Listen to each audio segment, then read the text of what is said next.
නිර්දේශිත නාම අතරින් අද දවසේදී ජනප්‍රියතම ගායන ශිල්පිනිය බවට පත්වන්නේ විශේෂයෙන්ම ශ්‍රී ලංකාවට ශ්‍රී ලාංකීය හඬක් ගෙනාපු ඇය.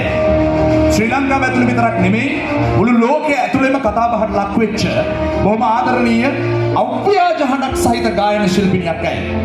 අපි කියනවා මායාකාර හඬක් ඇයට තියෙනවා. ඕනෑම කෙනෙක් තමාගේ සමීපයට ගන්න සහ කූල් කරලා තියාගන්න. කවුද මේ? අද දවසේදී ජනප්‍රියංශයේ ජනප්‍රිය ගායන ශිල්පිනිය බවට පත්වන්නේ නුවන්දිකා සේනාරත්න.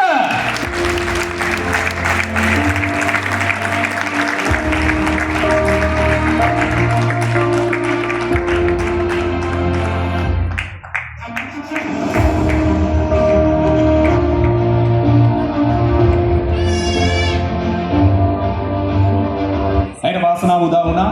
ඇය කැමැතිම ලෝකයක් පිළිගත්ත ඒ ගායන ශිල්පිනියත් එක්ක එකට ලංකාවේ අභිමානය මුළු ලෝකයේම ඔසවා තබන්න.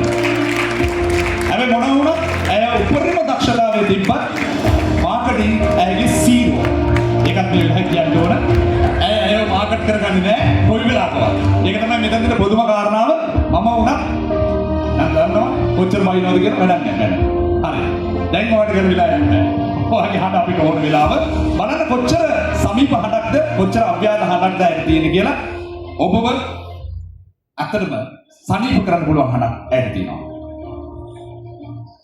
Thank you Ali. අපි ගොඩක් ආදරය කරන ටීඑම් ජගත් මහත්මයාගේ ගීතයක පොඩි මම ආස කරන ගීතයක පොඩි කොටසක් කියන්න.